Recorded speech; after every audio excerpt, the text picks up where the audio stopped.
Hola, buenas tardes amigos. Estamos en tiempo de entrevista, estamos en tiempo de las aventuras de la espada y de la cortina de humo, porque todavía no tengo muy claro en cuál de los dos programas va a entrar el maravilloso libro que tenemos hoy en perspectiva.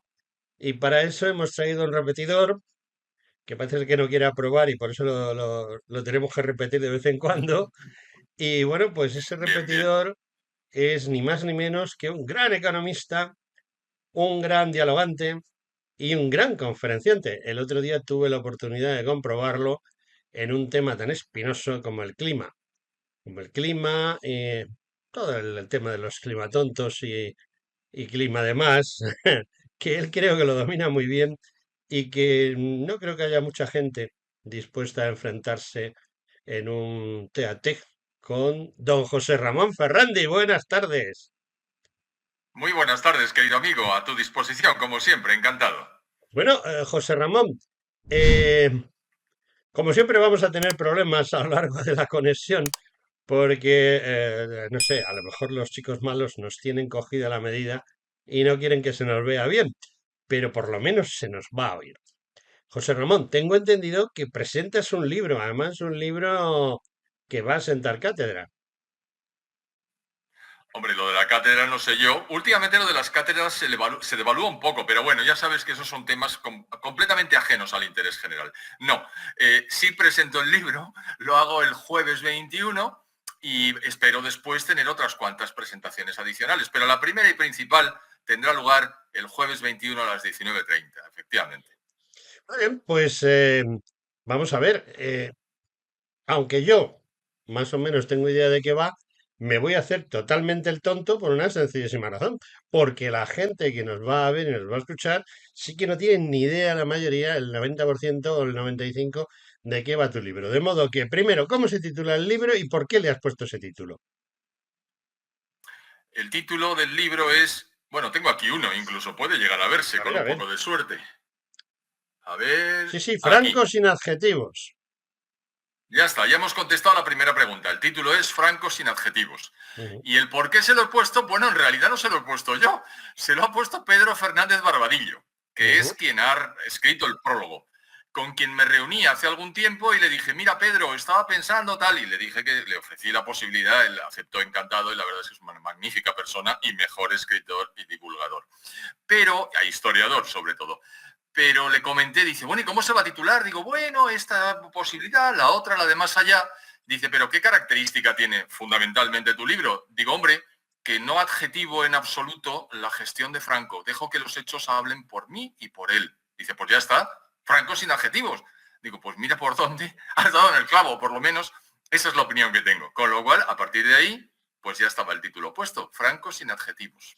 Bueno, la verdad es que el título dice mucho. Además, la portada, he visto un retrato del generalísimo y además no le has puesto muy mayor, porque hay gente que le pone muy jovencito y hay gente que le pone muy mayor, pero tú has estado en un término medio, lo cual también es una manera de no adjetivarle. Eh, la orientación del libro sospecho que habrá salido de alguna idea en algún momento dado.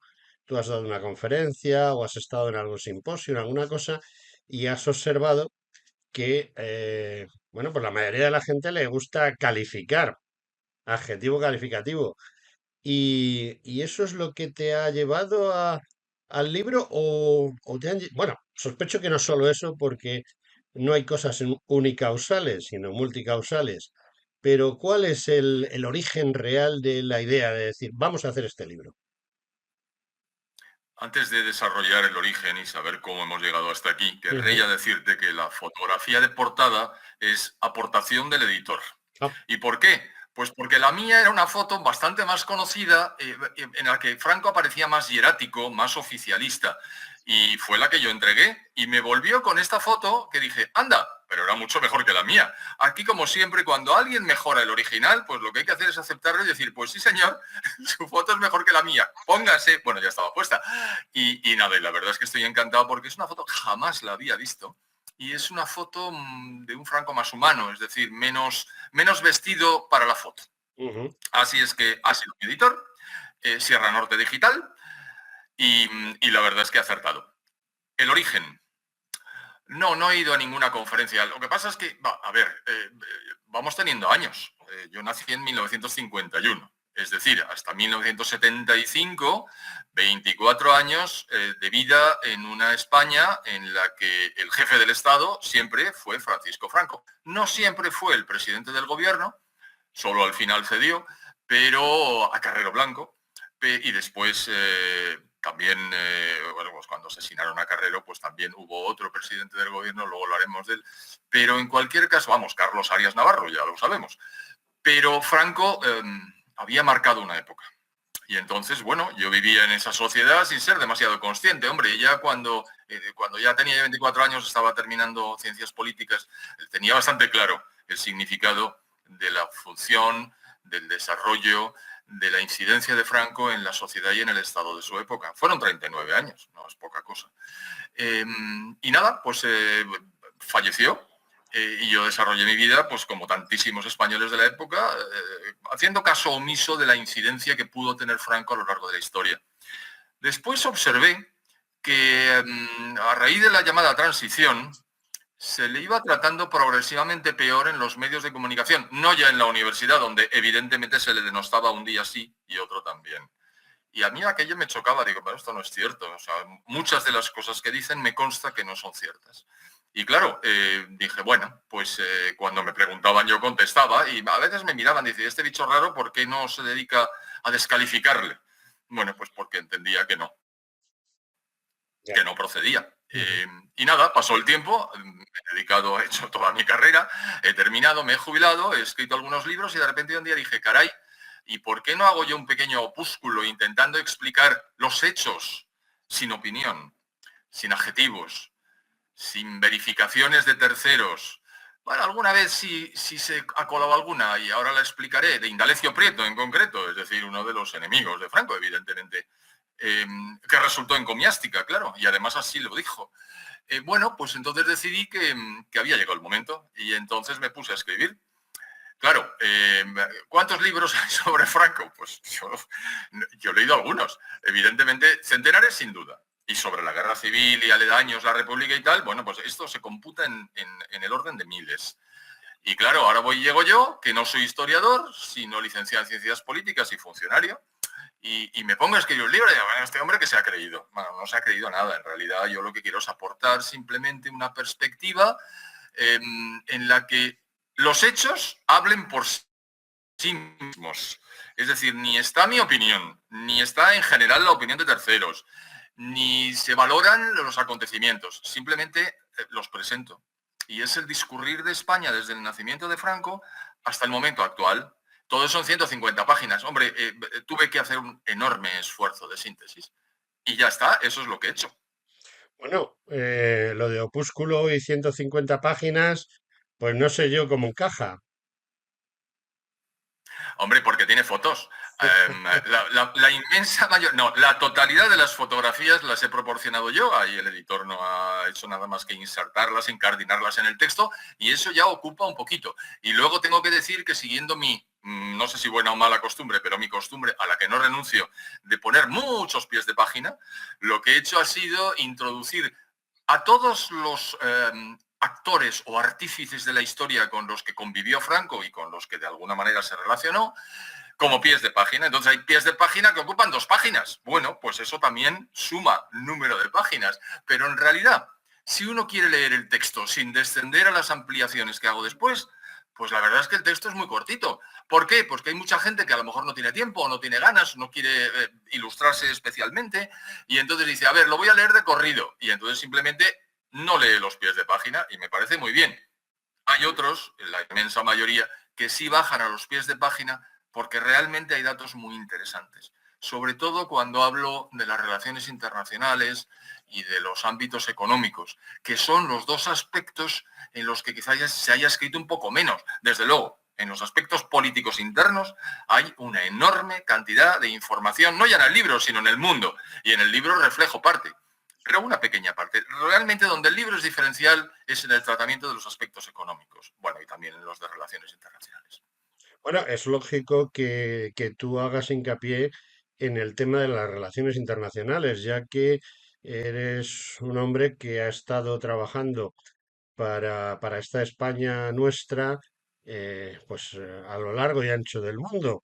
Y además, como dice aquel, en plazas de primera y con ganado rebotado de tienta, que eso marca mucho. Em, yo, personalmente, tengo una opinión, ¿eh? Yo sí pongo adjetivos, tengo una opinión muy clara y muy concreta del generalísimo. Entiendo, lo entiendo de otra manera. Yo creo que los militares antiguos, como yo, entendemos a Franco de otra manera. No lo entendemos como el generalísimo, sino lo entendemos como el coronel del regimiento, porque en definitiva es su manera de actuar. Es una especie de jefe, de padre, de confesor, de todo un poco, y sobre todo es un hombre que ama a lo que tiene alrededor porque, bueno, es como suyo, está dentro de él y él es el responsable también de eso que tiene alrededor. Y creo que eso es, desde mi punto de vista, lo más importante de Franco. Por eso la economía es tan importante, porque los que pertenecemos a otra época, y tú, José Ramón, eres pues un poquito más mayor que yo, un poquito más mayor que yo, y, y somos conscientes de que nos podemos gastar lo que tenemos y no vivir del crédito, no vivir de la tarjeta de crédito como se vive hoy en día, porque tarde o temprano lo vas a pagar y lo vas a pagar perdiendo libertad. Mientras que entiendo que en esa otra época, eh, pues ese coronel del regimiento, pues supo gastar lo que tenía que gastar y en lo que lo tenía que gastar y que diese resultados. Eso es para mí lo más importante. Yo he tenido siempre la sensación esa porque también he tenido otra sensación. Yo no soy muy futbolero, pero hubo un día que me dijeron cuál era la verdadera labor de Franco. Y yo que no soy futbolero dije, Franco era un centrocampista, como un centrocampista. Sí, sí, vamos a ver. Eh, el equipo de fútbol son 11 jugadores, cada uno tiene su misión. Y hay uno que es el verdadero centrocampista, que es el que parte el bacalao. Es el que decide lo que hace El cada que uno. distribuye juego, efectivamente. Efectivamente, Franco es el que distribuye juego. Y el éxito o el fracaso de un equipo no está en que tenga Mbappé para meter goles, no.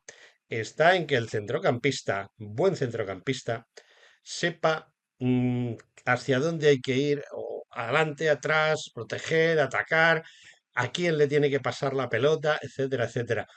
Y por eso es mi símil del coronel del regimiento, porque yo he vivido esa sensación de ser el jefe de algo e ir a ver a mi jefe y él decirme, pues usted es el jefe de tal cosa, sí.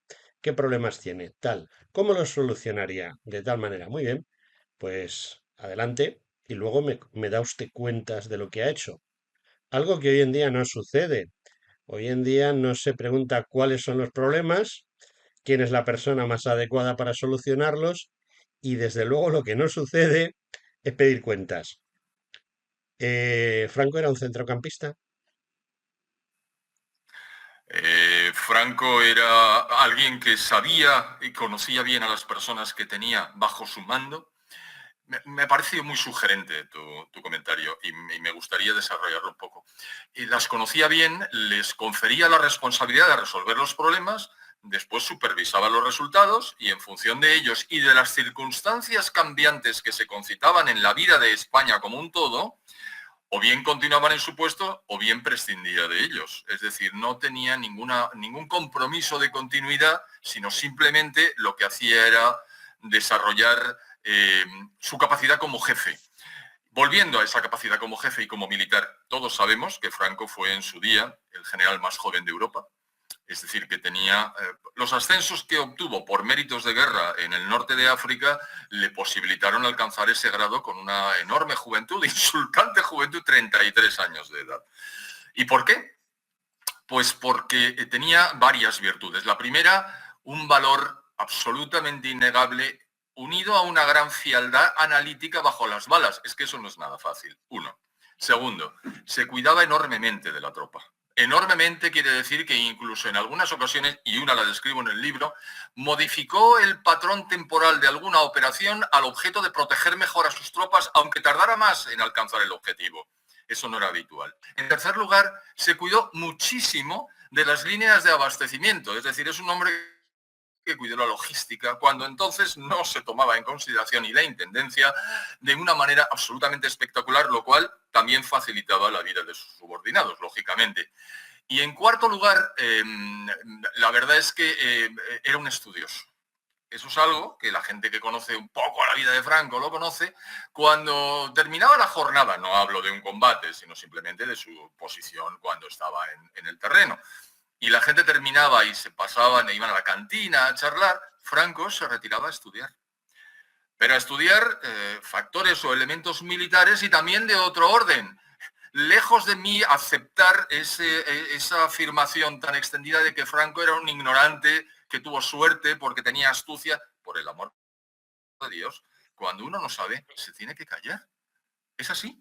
Franco era un verdadero estudioso. Franco conocía los pormenores de la vida social. Franco conocía la vida internacional europea como la palma de su mano y por eso no cometía errores importantes, porque tuvo que cometerlos, evidentemente. Y aunque no lo reflejo en el libro, alguno tuvo que haber. Pero es que conocía muy bien su entorno porque estudiaba su entorno, no solo los aspectos militares, sino los sociales, los políticos y los ideológicos. Es decir, era una persona formada. Así que si unimos su valor, su formación, el cuidado de terceros y la capacidad para gestionar sin intereses personales de ninguna índole el desarrollo de España como un todo, pues tenemos una persona que durante 39 años gestionó los intereses de España de una manera difícilmente mejorable. Desde luego, desde que él se ha marchado, no lo ha mejorado nadie. Y antes, habría que ver. Bueno, yo siempre he dicho que ha habido dos grandes de la dirección, digámoslo así, de España, que son el cardenal Cisneros, mano derecha de la reina Isabel, y Franco. Y entre medias, pues ha habido algunos que lo han hecho bien, otros que lo han hecho regular, otros que lo han hecho mal, otros muy mal, otros rematadamente mal, y podemos seguir bajando en la escala. Y después de él, pues, a ver, a mí me gustaría que alguien me dijese, fulanico lo ha hecho estupendamente, porque España, aparte de perder peso internacional, aparte de muchas otras circunstancias, pues ha ido cayendo, cayendo, cayendo. Lo cierto es que los que denostan a Franco hablan de lo mal que estaba España cuando Franco murió. Era la octava, para algunos la octava, para otros la novena potencia mundial desde el punto de vista económico. Teníamos seguramente la primera, segunda flota pesquera del mundo. Estábamos siempre en los tres primeros puestos de construcción de buques. Y a pesar de que, bueno, que Franco era anticomunista convencido, hacíamos negocios con la Unión Soviética porque el pan de los españoles es muchas veces más importante que, que toda esa ideología que tú puedas o no puedas tener. De ahí ese pescado de la plataforma sahariana por ese gas que nos vendía Argelia a precio tirado, auténticamente tirado, y que, bueno, pues todos estos que presumen de preocuparse por el pueblo, pues nos han hecho perder el pescado de la plataforma sahariana y estamos comprando el gas a Rusia al doble de precio del que se lo podríamos comprar a Argelia. Ese tipo de cosas son las que diferencian a, a un gran estadista, a un gran político bueno, de la gentecilla que nos gobierna ahora. ¿Qué otras cosas importantes o interesantes puede haber hecho Franco que tú creas que son dignas de destacar ahora sin necesidad de que vayan al libro, que lo tienen que comprar? Eso ya lo hablaremos más adelante, porque tienen que comprarlo. A ver, yendo al ámbito económico, que es del que estamos hablando desde hace unos minutos, la España que Franco encontró al final de la guerra, el 1 de abril de 1939, era una España extraordinariamente deteriorada, por muchas razones, evidentemente por los destrozos de la guerra, pero también por la espantosa gestión económica de la República en general y de los últimos meses, desde febrero del 36 en particular, y desde luego de los 3 años, de los casi 3 años de guerra en el que el gobierno Frente Populista desarboló completamente la economía del sector espacial, es decir, del área geográfica que controlaba. Claro, había que salir de allí, pero es que entrábamos en la Segunda Guerra Mundial. Y en la Segunda Guerra Mundial todos sabemos quiénes eran los contendientes. España había recibido apoyo de las fuerzas del eje, no de Japón, pero sí de Alemania y de Italia, y había tenido enfrente al Reino Unido, no, porque se mantuvo independiente, pero Francia sí, y por supuesto la Unión Soviética. Entonces, claro, en las circunstancias que atravesaba Europa, la dificultad para recabar apoyo y ayuda de Francia, de la Gran Bretaña, del Reino Unido de Gran Bretaña, evidentemente de la Unión Soviética, esta de los Estados Unidos, eran enormes. Con lo cual, la gente dice, no, es que Franco eligió la autarquía. Hombre, no. Eso fue una imposición de las circunstancias y él supo adaptarse inicialmente a esa autarquía. Y con escasísimos recursos económicos, recordemos que las 9/10 partes del oro y del metal precioso del Banco de España había sido extraído de nuestra propia patria y llevado a la Unión Soviética por el gobierno de Negrín. Sin esa base, tuvo que desarrollar un país que tenía enormes dificultades, un país que era fundamentalmente agrario y que por circunstancias de la vida, pues durante 5 años tuvo lo que Franco utilizó un término muy peculiar, la pertinaz sequía.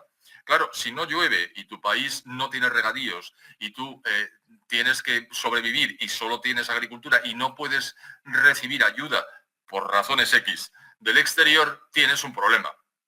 Bien, Franco enfrentó ese problema, enfrentó el problema de la vivienda, enfrentó el problema de los regadíos, enfrentó el problema de la generación de energía, todos ellos a la vez, con escasísimos recursos. Y se creó una economía pujante desde una perspectiva autárquica que fue desapareciendo a lo largo del tiempo hasta que en 1959 la economía, por razones, es decir, a la fuerza Orcan, había terminado el desarrollo posible del sistema autárquico y España se enfrentaba a una escasez de divisas muy fuerte.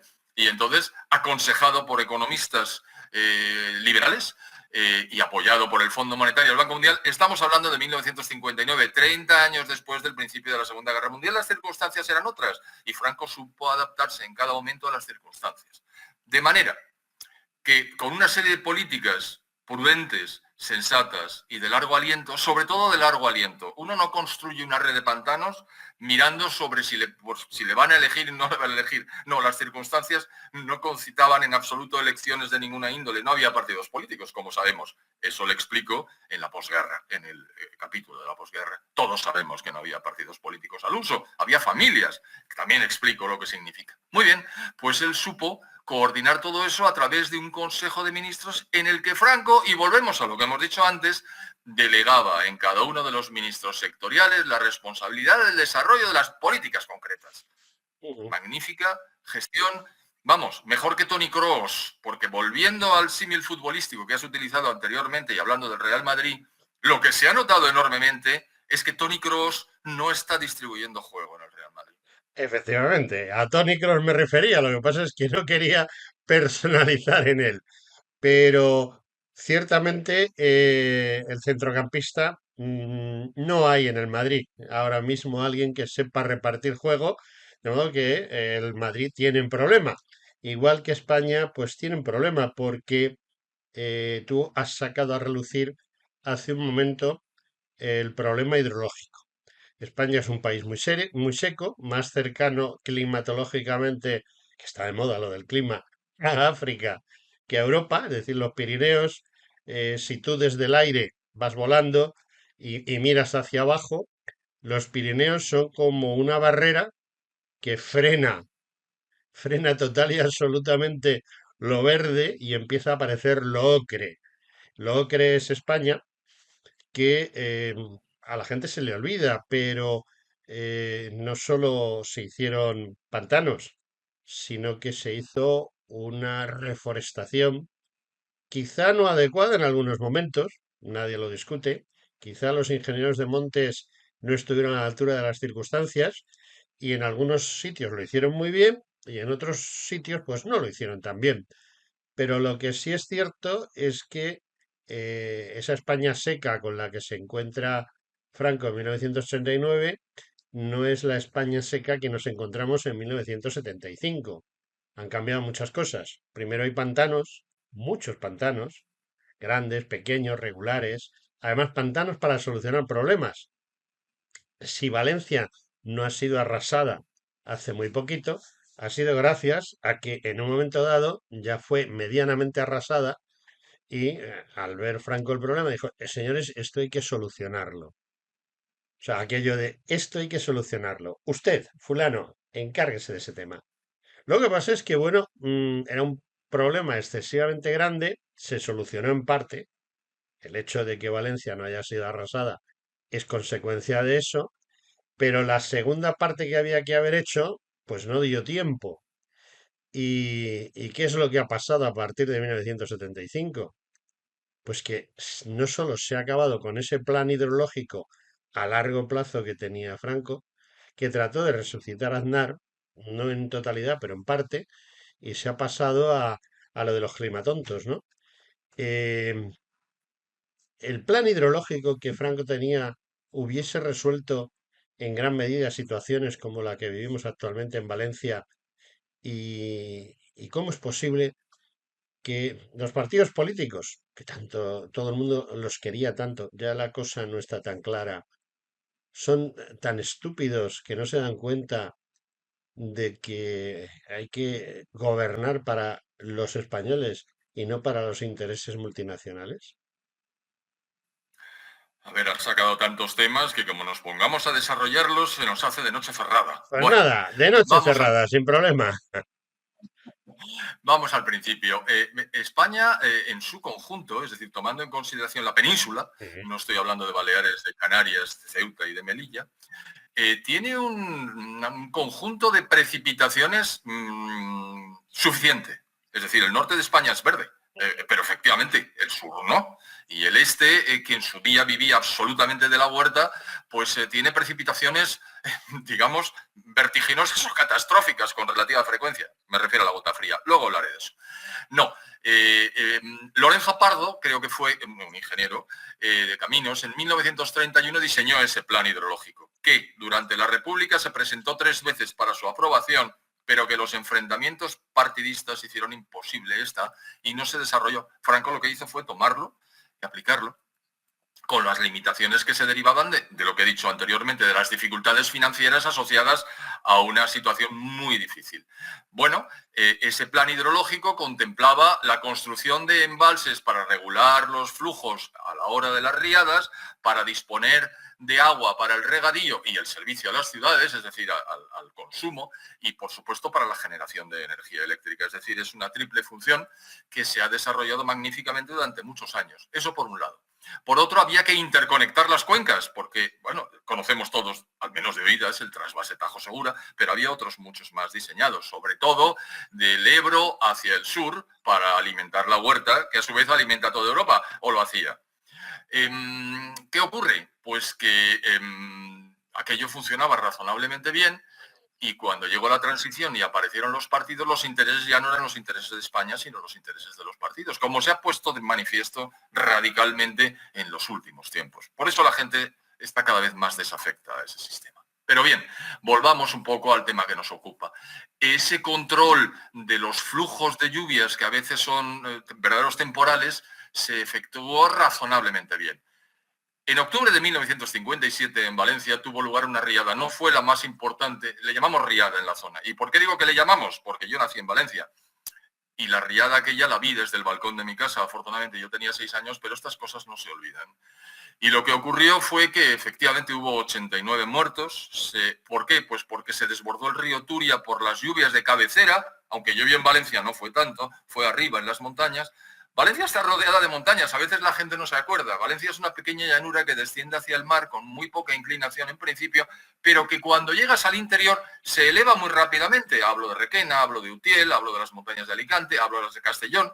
Estamos al pie de la meseta y esas montañas están ahí. Cuando llueve mucho arriba, el agua llega abajo. Esto pasa, el agua va siempre hacia abajo y encuentra su camino. Desbordó el Turia, destrozó los puentes y se llevó la vida de 89 personas y la economía de la ciudad durante mucho tiempo. Y bien lo has dicho, esto hay que solucionarlo. Y se solucionó con el que llamábamos el Plan Sur, que fue el desvío desde Torrente, que es una población que está, digamos, al oeste de Valencia, antes de la gran conurbación valenciana, sacar un cauce nuevo que desembocaría fuera del puerto, a la altura de la playa de Pinedo.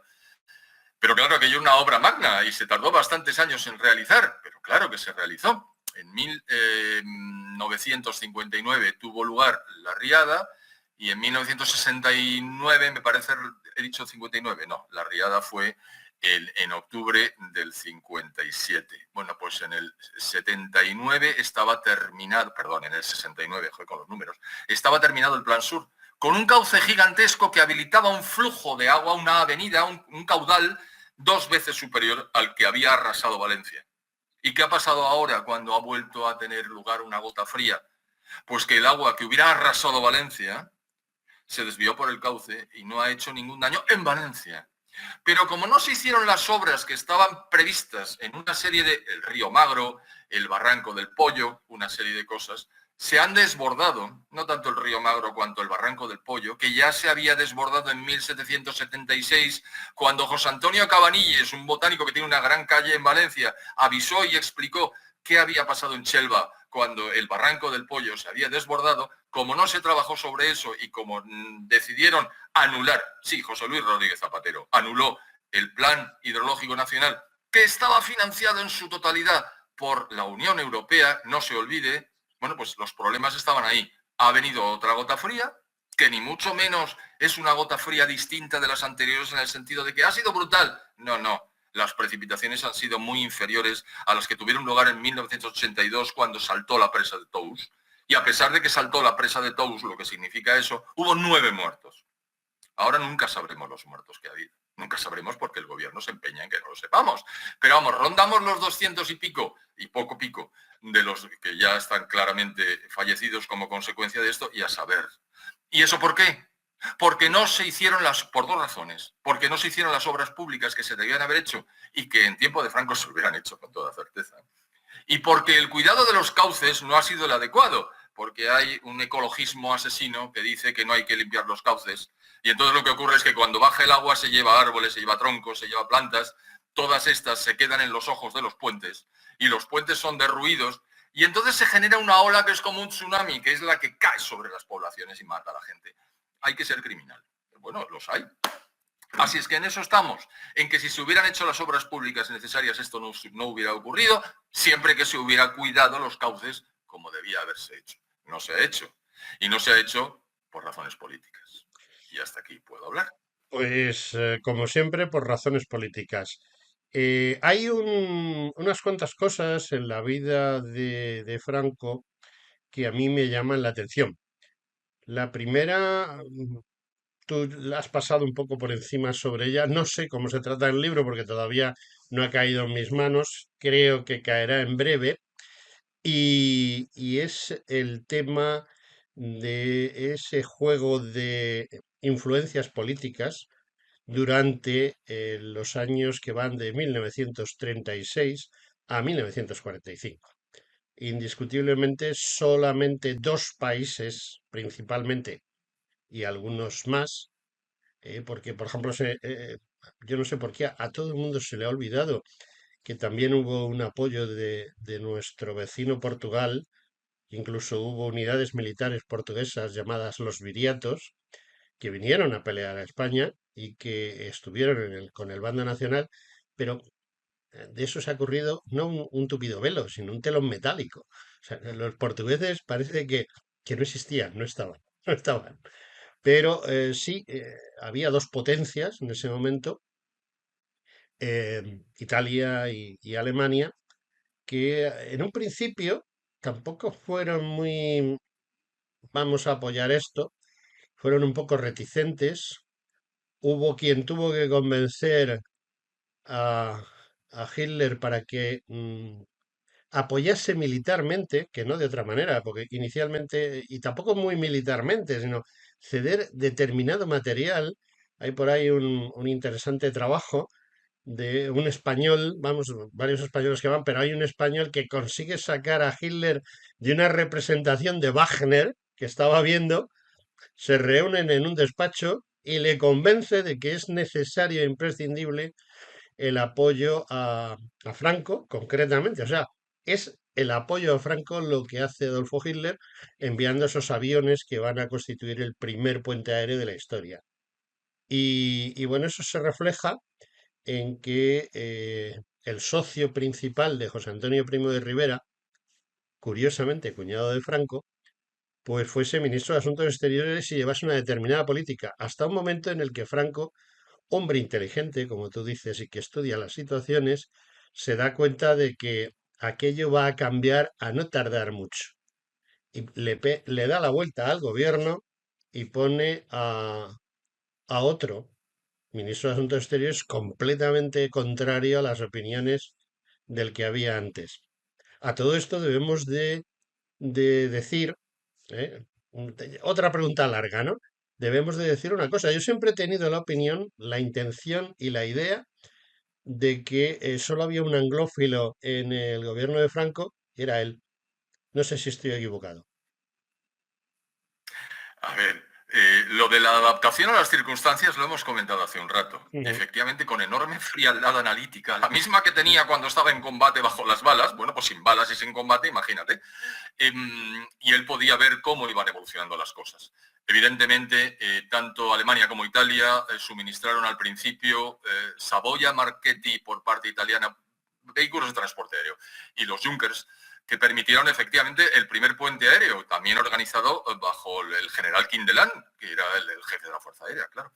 Y aquello funcionó, fue el primer puente aéreo, como también fue, recordemos el desembarco de Alucemas, fue la primera vez que se utilizó con éxito el sistema que aplicó Franco para crear una cabeza de playa, cosa que después se estudió por el general Eisenhower para desarrollar las funciones del ejército aliado en Normandía. No es poca cosa.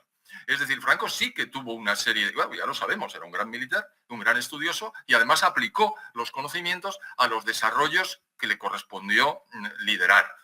Bueno, llega la guerra, tenemos a Serrano Suñer, que efectivamente es su cuñado, que domina el alemán, que es un magnífico abogado y al que Franco dice, amigo, vamos a ver qué es lo que está pasando con Hitler, que nos está presionando para que entremos en la Segunda Guerra Mundial, cosa que no voy a hacer. Y no lo hizo. Recordaremos la reunión de Hendaya, cuando Hitler salió diciendo preferiría que me quitaran 2 o 3, es verídico, porque lo dice Tobar, que era el traductor, aparece en el libro, claro, preferiría que me quitaran 2 o 3 muelas antes de tener otra entrevista con este caballero. Franco sabía diferir, sabía condicionar y sabía poner soluciones sine die a los problemas que sabía que podían afectar a España directamente y no entramos en la guerra a pesar de las brutales presiones de Hitler y de von Ribbentrop. Y entonces la ventaja que teníamos era disponer de un señor que era ministro de Asuntos Exteriores, que además de ser un habilísimo abogado del Estado, y dominar el alemán, no se arrugaba. Y estuvo en Berchtesgaden. Berchtesgaden es la guarida del lobo, es decir, donde Hitler tenía, en lo alto de las montañas, donde tenía su guarida personal. Y allí aguantó las presiones durante horas y horas y también las aguantó al día siguiente de la reunión de Hendaya, es decir, hizo una labor fantástica.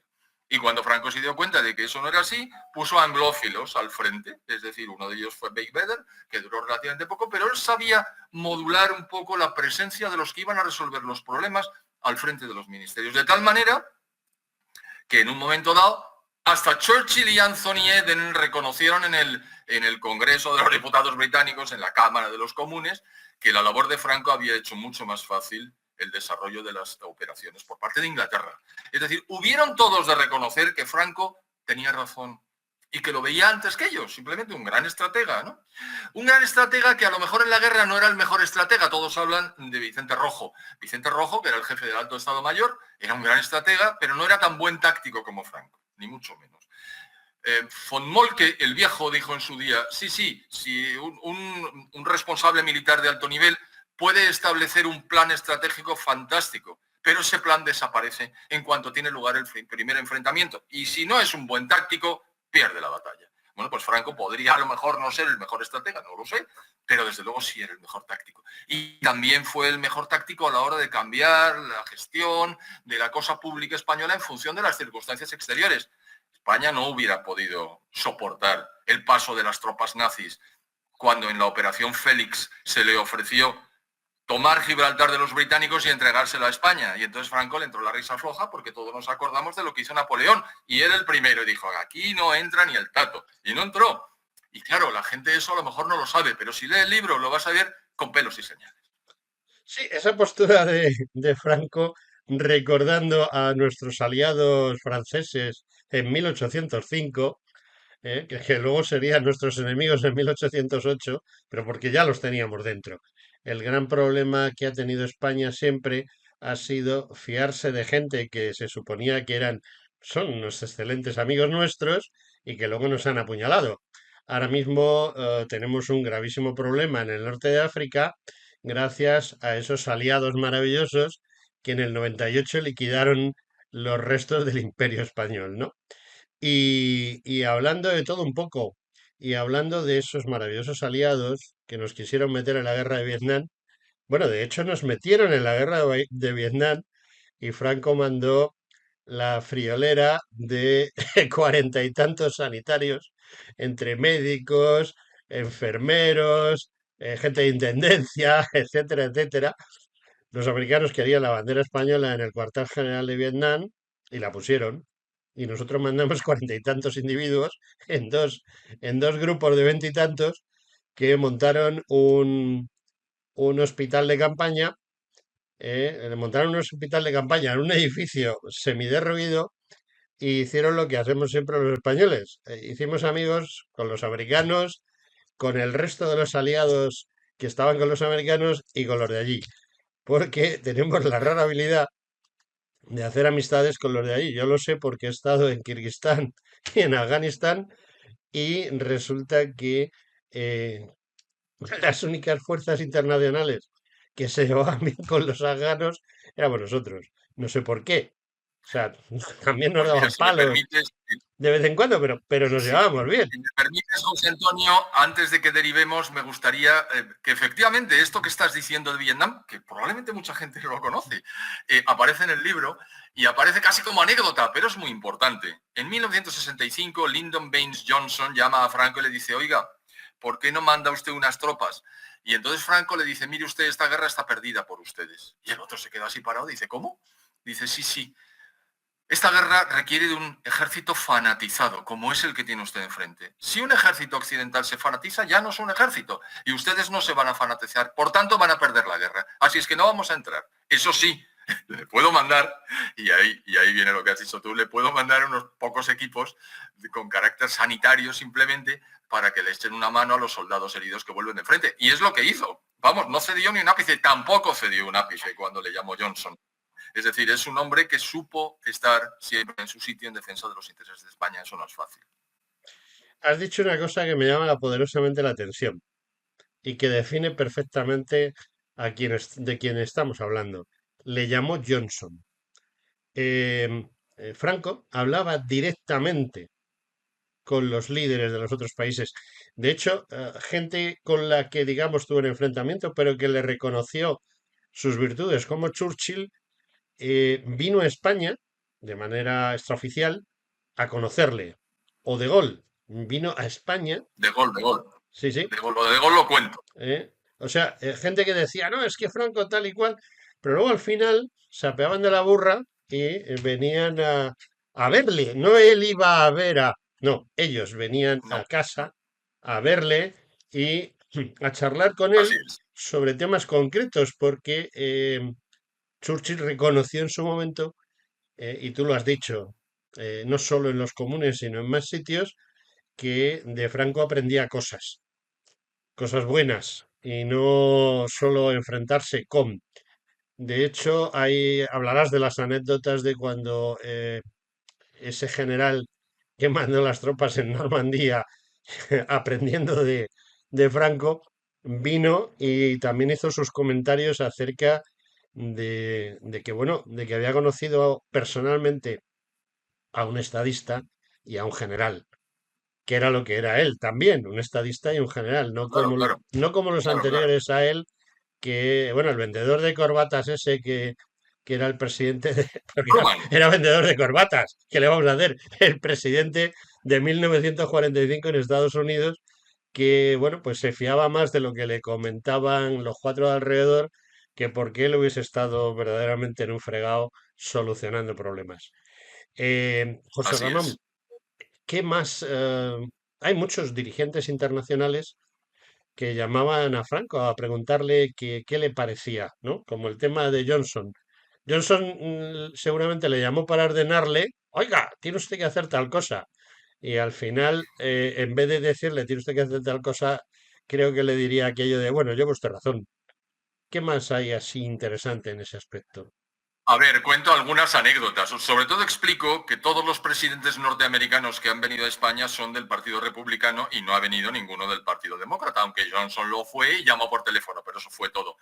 Vino primero Eisenhower. Eisenhower vino en el 59, en el mes de diciembre, y el recibimiento que le deparó el pueblo de Madrid en la calle, con una lluvia helada, todos a pie de calle y ellos con el vehículo descubierto, paseando y saludando, Vernon Walters, que estuvo presente a lo largo de mucho tiempo, otro general norteamericano que hablaba perfectamente varios idiomas, que era extremadamente inteligente y cuento algunas anécdotas al respecto, recibió la opinión de Eisenhower al terminar aquel día, dijo, en mi vida he visto cosa igual. Se refiere al recibimiento.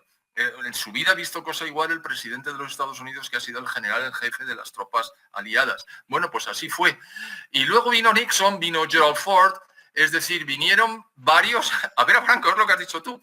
Era curioso, Franco no se desplazaba. Franco sí lo que hizo fue vincularse estrechamente con Portugal, básicamente, primero porque eran los hermanos portugueses y después porque Portugal y la Gran Bretaña tenían unos nexos muy estrechos y a Franco le interesaba enormemente que la Gran Bretaña no estuviera tan lejos. Con lo cual eso estuvo la mar de bien. La anécdota de Gaulle, cuando De Gaulle pierde el poder, viene a España a conocer a Franco personalmente. Hay una foto en el libro que pone de relieve la estatura, no la estatura de estadista, sino la estatura física tan diferente. De Gaulle tenía, en su juventud yo creo que llegado a los 2 metros, y Franco no, ni mucho menos. Y entonces ambos están sentados, pero se ve la enormidad del cuerpo de Gaulle hablando, sonriente, con un Franco que le mira como curioso, como diciendo, ¿y este señor tan curioso? Franco hablaba muy bien francés, por cierto. Y luego cuando sale De Gaulle le preguntan, vamos, en su momento escribe y dice, ¿qué le pareció Franco? Bueno, me pareció un anciano. A los 3 meses murió De Gaulle de un aneurisma, una desgracia. Un aneurisma te puede dar en cualquier momento porque es un problema que tienes en uno de los vasos de las arterias del cerebro o de las venas. Y Franco vivió 5 años más, es decir, el anciano efectivamente aguantó más que el joven alto y fuerte francés. Pero bueno, eso es un pequeño detalle que no carece de importancia, salvo que De Gaulle efectivamente aprendió también. El Franco era un hombre que sabía escuchar, que sabía recibir, que sabía decidir y que sabía recompensar. Y chico, es lo que has dicho, el coronel del regimiento, pues alguien tan cercano a sus tropas, alguien tan cercano a la gente, que después sea maltratado y denostado, explico en el libro por qué, al final. Y claro, la conclusión a la que uno llega cuando lee el libro es que los hechos hablan por sí mismos, no las opiniones. Nadie es perfecto. Y en los 2 minutos que nos quedan, te voy a hacer la pregunta de sobre lo que yo considero que es el único, pero importantísimo error de Franco, Juan Carlos I. Esa es la pregunta, Juan Carlos I. Ese es un tema distinto. No vierto opiniones en el libro tampoco de Juan Carlos I, como no lo he hecho sobre Franco, ni siquiera sobre Adolfo Suárez, ni Torcuato Fernández Miranda. Todos aparecen, todos tienen su foto y de ninguno doy mi opinión, pero sí aparecen las obras. Juan Carlos I. A ver, Franco elige instaurar o reinstaurar la monarquía. Don Juan se pega un tiro en el pie varias veces intentando oponerse a Franco para tomar él el poder y evidentemente eso le inhabilita para ser él el que reemplazara a Franco en su momento y además eran coetáneos, con lo cual le hubiera reemplazado poco tiempo, pero aparece Juan Carlos, que era su hijo.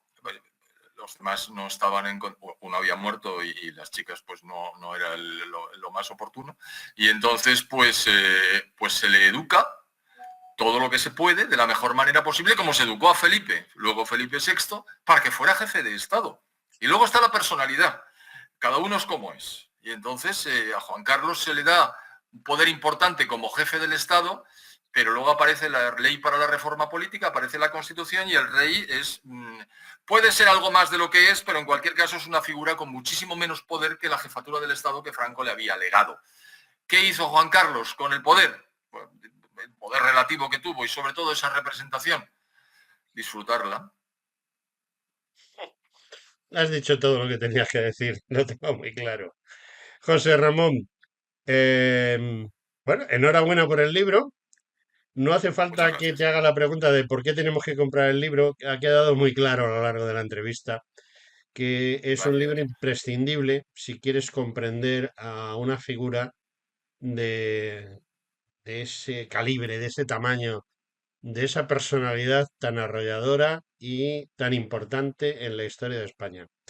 Bueno, pues me he quedado sin tiempo, de modo que ya solo me queda una cosa, y es decirte que muchísimas gracias por tu presencia y sobre todo muchísimas gracias por haber hecho un libro que nos lleve a la verdad, porque por desgracia los libros que en su mayoría hoy se editan no nos llevan precisamente a la verdad, sino a la confusión.